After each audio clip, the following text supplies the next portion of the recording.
प्यारे दोस्तों, क्या आपने कभी सोचा है कि एक शादीशुदा औरत गैर मर्द के पास कब और क्यों जाती है? यानी कि एक शादीशुदा औरत गैर मर्द से रिश्ता कब और क्यों बनाती है? गैर मर्द के साथ में वो दोस्ती क्यों करती है? इसकी असल वजह क्या है? आज की वीडियो में आपको एक ऐसी बड़ी वजह बताने वाले हैं। इसकी वजह से एक शादीशुदा औरत गैर मर्द के पास जाती है। और साथ ही हम आपको मियां बीबी का एक ऐसा सच्चा वाकया बताने वाले हैं।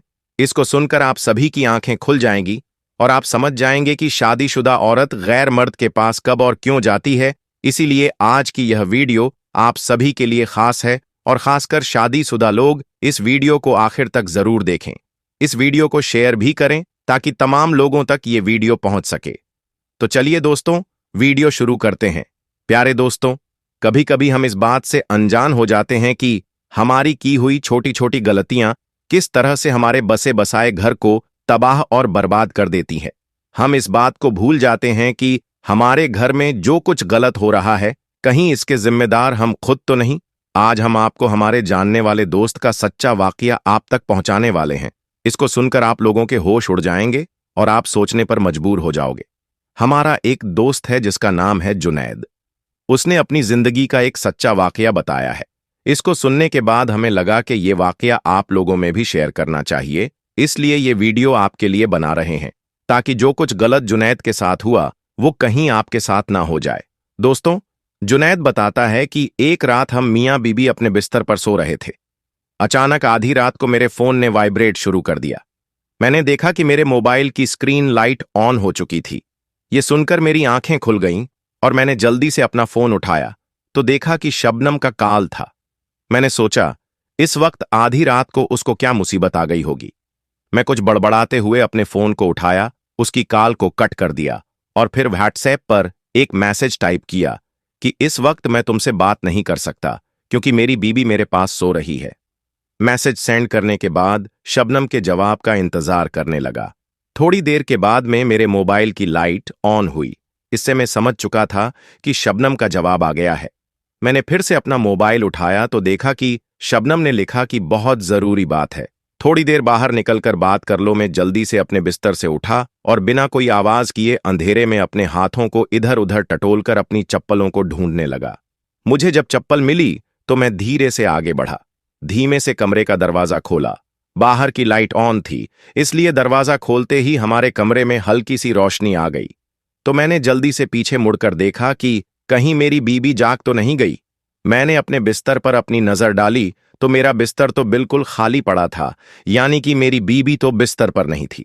यह देखकर मैं एकदम चौंक गया और सोचने लगा कि आधी रात को मेरी बीबी कहाँ चली गई। यह सोचकर मेरे दिमाग में कई तरह के सवाल घूमने लगे। मैं बहुत हैरान और परेशान हो गया और जल्दी से अपने कमरे से बाहर निकलकर सीधा अपने घर की रसोई की तरफ गया। वहां जाकर देखा तो रसोई की लाइट भी बंद थी। भागकर वॉशरूम की तरफ गया तो देखा कि वॉशरूम का दरवाजा भी खुला हुआ था। अगले 5 मिनट में मैंने अपना पूरा घर छान मारा था, मगर मुझे मेरी बीबी कहीं पर नजर नहीं आई। मैंने सोचा कि मैं इसको आवाज लगाऊं, मगर डर गया कि कहीं पास वाले कमरे में सो रही मेरी मां की आंख ना खुल जाए। मैं हैरान और परेशान घर में इधर उधर घूम रहा था और बीवी पर गुस्सा भी आ रहा था। एक बार मेरा फोन फिर से वाइब्रेट करने लगा। बड़ी बेदिली से मैंने शबनम का कॉल कट कर दिया और घर में इधर उधर अपनी बीबी को ढूंढने लगा। मेरी मां की कई बातें मुझे याद आने लगीं। अभी कुछ दिन पहले मेरी मां ने मुझे कहा था कि बेटा जुनैद, आजकल तेरी बीवी के चाल चलन कुछ ठीक नहीं लग रहे हैं। वह घंटों अपने कमरे का दरवाजा बंद करके पता नहीं किससे फोन पर बातें करती रहती है। लेकिन मैंने उस दिन इस बात पर कुछ ज्यादा ध्यान नहीं दिया। मैं मेरी मां की बातें सोच ही रहा था कि इतने में मेरे दिमाग में आया कि कहीं वो घर की छत पर न चली गई हो। इसलिए फिर मैं अपने दिमाग में सवालों का अंबार लिए घर की सीढ़ियों पर चढ़ने लगा। अभी मेरा पांव आखिरी सीढ़ी पर पड़ने ही वाला था कि मेरी बीबी की आवाज सुनकर मेरे पांव तले से जमीन निकल गई। मेरे पांव वहीं रुक गए। मेरी बीबी किसी गैर मर्द के साथ फोन पर बातें कर रही थी।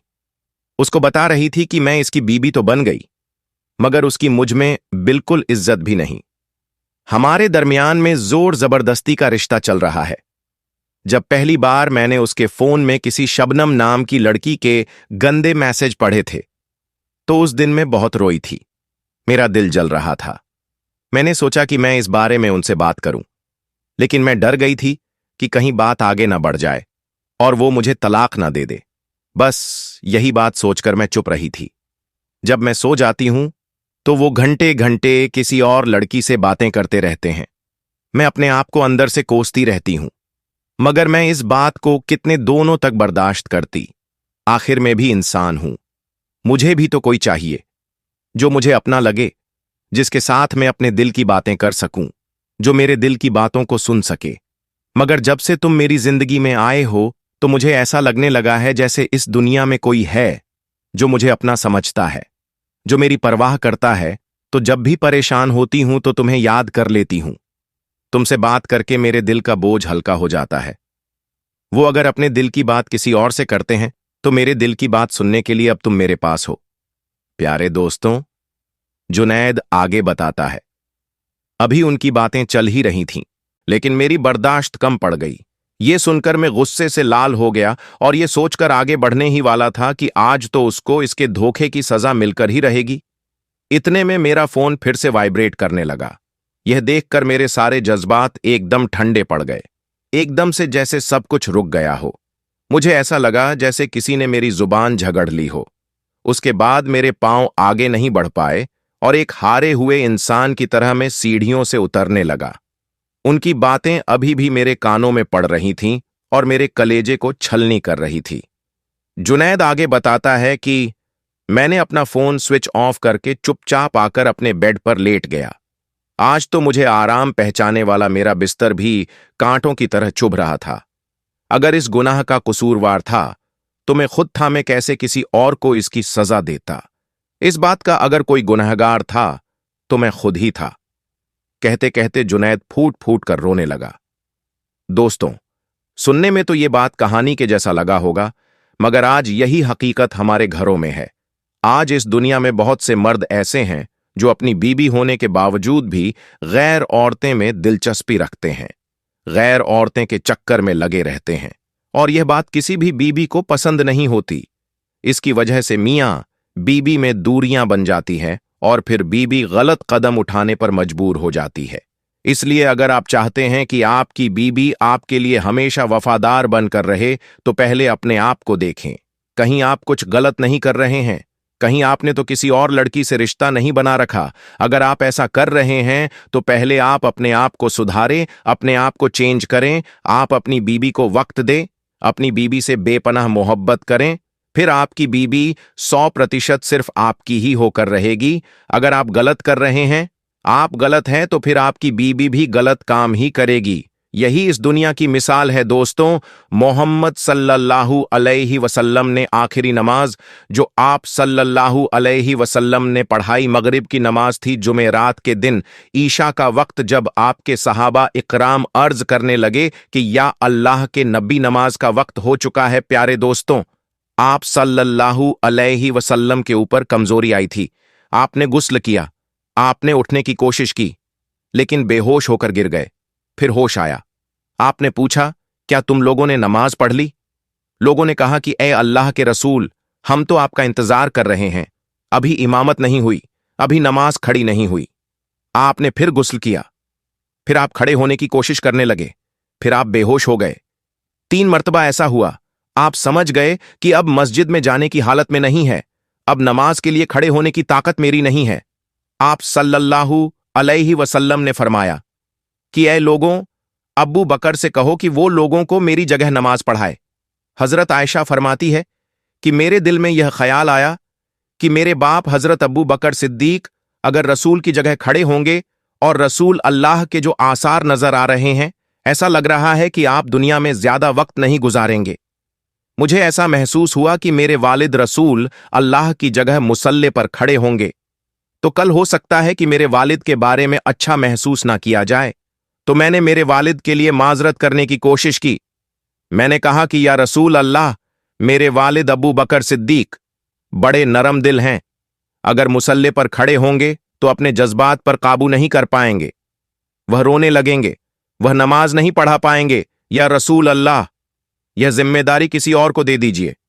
हजरत आयशा रजी अल्लाहु ताला अन्हा ने माजरत पेश की अपने वालिद की तरफ से। मगर नबी पाक ने अटल फैसला करते हुए कहा, नहीं, जाओ और अब्बू बकर से कहो कि वह लोगों को नमाज पढ़ाएं। इसलिए अल्लाह के रसूल सल्लल्लाहु अलैहि वसल्लम की वफात के बाद जब सहाबा इकराम की इस बात पर बहस हुई, इस बात पर डिस्कशन हुआ कि रसूल अल्लाह सल्लल्लाहु अलैहि वसल्लम के बाद खलीफा कौन होगा, रसूल के बाद कौन होगा जो लोगों की इमामत करेगा, तो हजरत उमर रजी अल्लाह ताला अन्हु ने फरमाया कि हमारी सबसे अजीब इबादत है नमाज, और नमाज के लिए सबसे अफजल इबादत के लिए रसूल अल्लाह सल्लल्लाहु अलैहि वसल्लम ने जिसको इमाम चुना है, हुजूर सल्लल्लाहु अलैहि वसल्लम ने जिसको दीन का इमाम चुना है, उसे आपने दुनिया का इमाम भी चुना है। हम उसको अपना खलीफा मानते हैं। प्यारे दोस्तों, आज हमारे कुछ भाई ये नारा लगाते हैं कि अल्लाह के रसूल के बाद खलीफा हजरत अली है।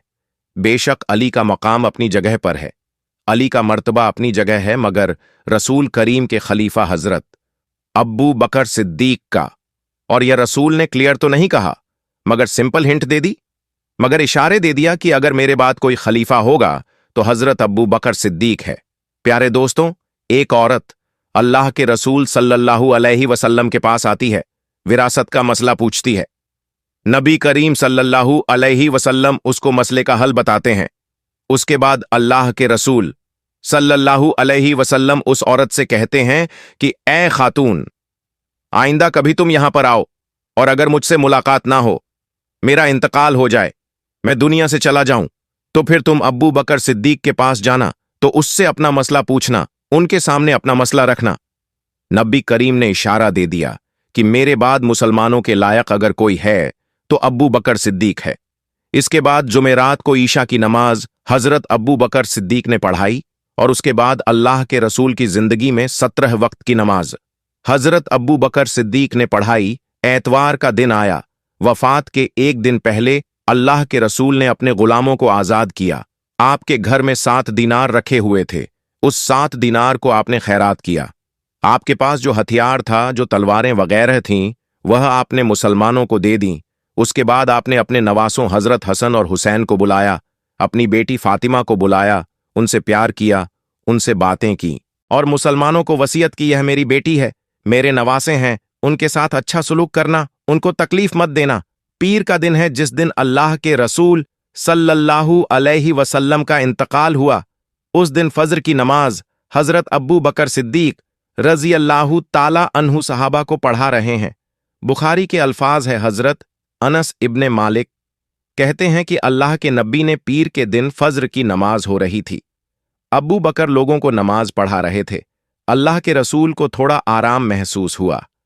आप अपने हुजरे के दरवाजे पर आए, आपने पर्दा हटाया, आपने देखा कि अब्बू बकर लोगों को नमाज पढ़ा रहे हैं, मेरे सहाबा नमाज पढ़ रहे हैं। नबी करीम सल्लल्लाहु अलैहि वसल्लम के चेहरे पर मुस्कुराहट फैल गई। अल्लाह के नबी मुस्कुराने लगे और नबी का चेहरा ऐसा चमक रहा था जैसे कुरान के अल्फाज की तरह नबी का चेहरा चमक रहा था। हजरत अनस कहते हैं कि रसूलुल्लाह दरवाजे पर खड़े हैं, सहाबा नमाज पढ़ रहे हैं, मगर सहाबा ने रसूलुल्लाह सल्लल्लाहु अलैहि वसल्लम की मौजूदगी को महसूस कर लिया। रसूल अल्लाह सल्लल्लाहु अलैहि वसल्लम के दरवाजे पर आने को महसूस कर लिया, और हमें यह डर हुआ कि मारे खुशी के कहीं हम नमाज तोड़ ना दें, कहीं हमारी नमाज खराब ना हो जाए। और जैसे ही हजरत अब्बू बकर सिद्दीक को यह महसूस हुआ कि अल्लाह के रसूल दरवाजे पर आ रहे हैं, हजरत अब्बू बकर सिद्दीक फौरन समझ गए और पीछे हटने लगे। अल्लाह के रसूल हाथ से इशारा किया, नमाज को तुम जारी रखो, तुम पीछे मत हटो। हजरत सिद्दीक ने नमाज पढ़ाई और अल्लाह के रसूल ने पर्दा गिरा दिया और वापस अंदर चले गए। हजरत अनस कहते हैं कि यह आखिरी नजर थी जो हमने अल्लाह के रसूल को देखा था। अल्लाह के रसूल का वह आखिरी दीदार था। पीर के दिन चाश्त का वक्त था। अल्लाह के रसूल सल्लल्लाहु अलैहि वसल्लम की तबीयत और ज्यादा खराब हो रही थी और ज्यादा बीमारी और कमजोरी बढ़ रही है। आप सल्लल्लाहु अलैहि वसल्लम हजरत आयशा रजी अल्लाहु ताला अन्हा की गोद में सर रखकर लेटे हुए थे। इतने में हजरत अब्दुर्रहमान इब्ने अब्बू बकर आते हैं। वह मिसवाक कर रहे थे। अल्लाह के रसूल ने मिसवाक करते हुए देखा। आपको इतनी कमजोरी थी, बोल नहीं पा रहे थे आपने?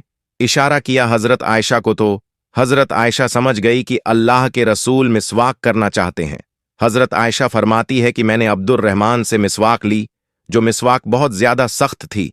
मैंने अपने दांतों से मिसवाक को नरम किया और अल्लाह के रसूल सल्लल्लाहु अलैहि वसल्लम ने उस मिसवाक को लेकर मिसवाक किया। हजरत आयशा फरमाती है कि इतना अच्छा किया जैसे आप सेहतमंद रहते हुए करते थे, उतनी ही बेहतरीन तरीके से आपने मिसवाक किया। हजरत आयशा अपनी फजीलत बयान करते हुए यह कहती है कि अल्लाह के रसूल का इंतकाल पीर के दिन हुआ और मेरी बारी वाले दिन हुआ, जिस दिन मेरी बारी थी। अल्लाह के रसूल हफ्ते में पीर के दिन मेरे घर में आते थे। रसूल अल्लाह का जब इंतकाल हुआ वह पीर का दिन था, और जब रसूल अल्लाह का इंतकाल हुआ तो रसूल अल्लाह का सर मेरे पेट और हलक के बीच में था। रसूल करीम मेरे गोद में मेरे सीने पर सर रखकर लेटे हुए थे। आखिरी वक्त में मैंने मिसवाक को अपने दांतों से नरम किया था। उसमें मेरा लुआब और रसूल अल्लाह सल्लल्लाहु अलैहि वसल्लम का लुआब मिल गया था। यह अल्लाह के रसूल और हजरत आयशा की मोहब्बत थी। वफात के कुछ वक्त पहले आप सल्लल्लाहु अलैहि वसल्लम की बेटी हजरत फातिमा आपसे मिलने के लिए आई। वालिद की तकलीफ देखा और कहा कि हाय, मेरे अब्बा जान नब्बी करीब ने फरमाया कि जरा मेरे करीब आओ, और उनके कान में चुपके से कोई बात कही तो हजरत फातिमा रोने लगी। फिर अल्लाह के रसूल ने फिर उनसे कहा कि मेरे थोड़ा और करीब आओ। फिर आपने कौन सी ऐसी बात कही कि हजरत फातिमा खुश हो गई। हजरत आयशा कहती हैं कि मैंने हजरत फातिमा से पूछा कि अल्लाह के रसूल ने कौन सी बात आपसे कही है कि एक मर्तबा कुछ कहा तो आप रोने लगीं और दूसरी मर्तबा कुछ कहा तो आप खुश हो गई। तो हजरत फातिमा ने फरमाया कि अम्मी जान, यह मेरे और रसूल अल्लाह के दरमियान का राज है, मैं कुछ नहीं बता सकती। अल्लाह के रसूल का इंतकाल हो गया। आपकी वफात के बाद अम्मा आयशा ने हजरत फातिमा से पूछा कि बेटी, अब बताओ, अब तो अल्लाह के रसूल दुनिया से चले गए, वह कौन सी बात थी, वह कौन सी राज की बात थी जो नबी करीम ने तुम्हारे कान में कही थी और तुम रोने लगे थे, और फिर दोबारा कहा तो तुम हंसने लगी थी। तो हजरत फातिमा ने कहा, अम्मी जान, पहली मर्तबा रसूल अल्लाह सल्लल्लाहु अलैहि वसल्लम ने मेरे कान में कहा था, ऐ मेरी बेटी, मेरे वफात का वक्त करीब आ चुका है, अब मैं तुमसे रुखसत होने वाला हूं, अब मैं तुमसे जुदा होने वाला हूं। यह सुनकर मैं रोने लगी।